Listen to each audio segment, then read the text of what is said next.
Look at that. See, that's oil slick. Isn't it? Isn't all that oil? Look at that. Come on, Ashka. Yeah, you can smell it now as well. It's a difference in the layer. You see it's coming all the way there? There's the slick. Yeah. Where? You see the difference coming from the ship all the way? That's a slick. This is an image that comes from a satellite. It shows a ship, and it shows the path of oil behind that ship. Aerial surveillance shows an oil slick in the wake of a ship. This is evidence of a crime.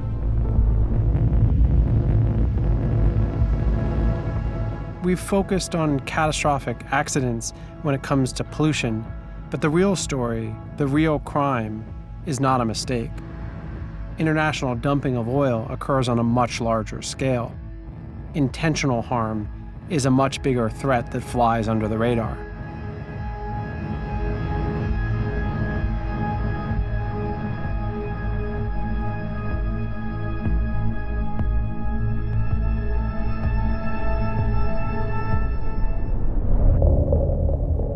Two-thirds of the planet is covered by water. It's our planet's wildest frontier, breathtaking as much as it is vital to all life. A place of discovery and endless reinvention, a metaphor for freedom, as well as a profoundly dystopian realm where the darkest of all humanities play out. Over 50 million people work at sea, and human rights and environmental abuses often occur with impunity. 6 of you. 6 people we are sleeping in there. So hot. This is I've never ever seen this bad. My name is Ian Urbina. As a journalist, I've spent the past decade reporting from this lawless frontier. I run an investigative journalism organization called the Outlaw Ocean Project that reports about crimes happening in this space.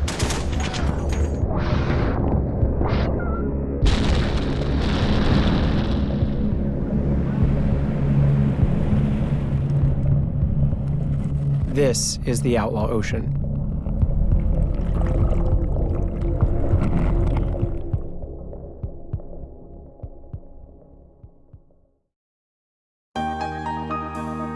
Launched in 2004, Caribbean Princess epitomizes style and grace. Midship Deck 5 is home to the Piazza, the heart of the ship, where you can mingle with fellow passengers or enjoy a wealth of activities, including live entertainment and a sidewalk cafe atmosphere just beyond.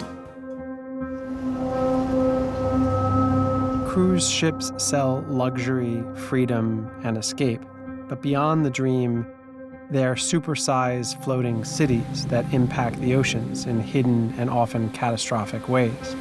The idea that the biggest of them all, the richest of them all, is deliberately violating the entire maritime regime designed to protect the oceans, that's a big deal. Large ships burn the dirtiest fuel on the planet, and they are bigger polluters than the aviation or car industries. It's hard to think of any other industry where there's an environmental crime that's so prevalent, so common. But there's money to be saved by flushing waste into the sea. From bilge to black waters, the sewage of thousands of passengers flushing their toilets several times a day. And sometimes they even resort to the magic pipe. This is what's called a magic pipe.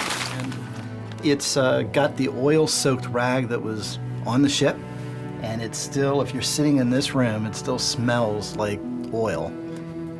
Why do we call it a magic pipe? Because the oil magically disappears. Good morning. A whistleblower discovered the elaborate workaround system on Princess ships 3 years ago and alerted investigators. The ships were using a so-called magic pipe to divert oily water and then dumping it illegally into the ocean. Investigators charged the cruise line had been dumping thousands of gallons of contaminated water for at least 8 years. Whistleblowers are all too rare, but in this high-profile case that hit headlines, someone was willing to speak up. One of the crew members, a fitter, was asked to build a bypass system, and he refused at first. He was threatened with his job. He was so angry about having to make the pipe, he created a little black book, and then he recorded every time that they dumped overboard. The Caribbean Princess, owned by Carnival Cruise Lines, was issued a record $40 million fine in 2016. In 2022, it pleaded guilty for a second violation of probation.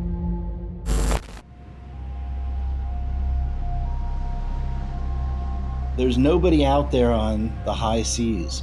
There's nobody out there after dark except the crew members. And it does take the courage of one of those people, knowing that they may not ever work again in their chosen profession, to come forward and to report violations of law.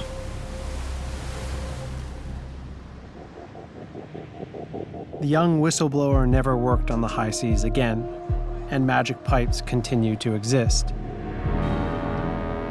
Deliberate pollution from ships occurs every day. It's a virtual epidemic.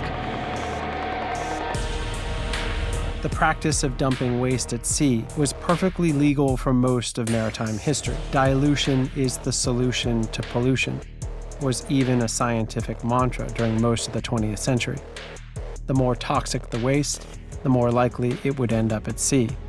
From weapon dumping to nuclear testing, oceans would absorb all.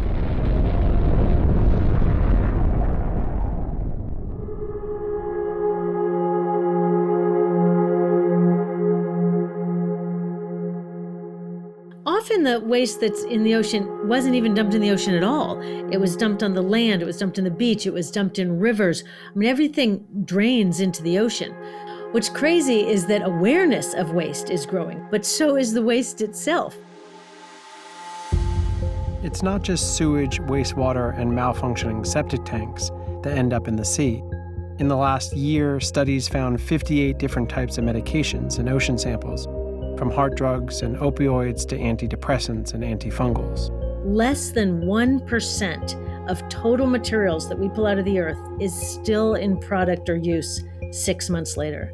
That means 99% of the stuff that we are mining, logging, harvesting, extracting, 99% of that is waste in less than 6 months. And that is just no way to run a sustainable economy.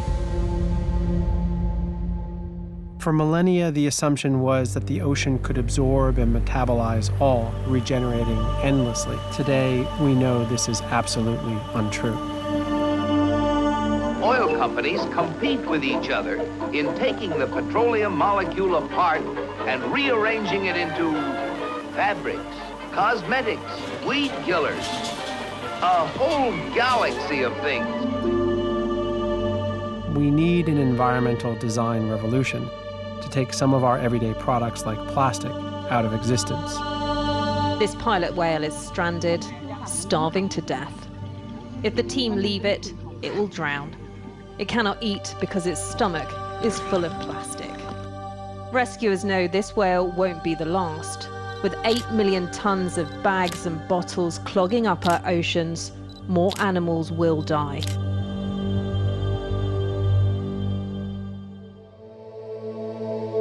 Recycling is one step, but it's not a long-term solution. Its impact is minimal. Globally, it's less than 9% of plastic that has ever been produced has actually been reprocessed. That means that 91% of all the plastic that's ever been produced, that is millions and millions and millions of tons, 91% is either buried in a hole in the ground, burned in an incinerator, or is in the ocean. It is dumped somewhere. Scientists estimate around 3 million tons of microfibers now pollute our oceans, even reaching Antarctica.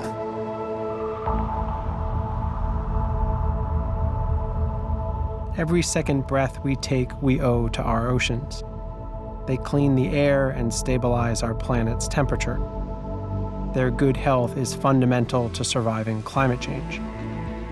The oceans might be vast, but they are not indestructible. More than any other crime in the outlaw ocean, waste spewed into the waves will eventually affect us all.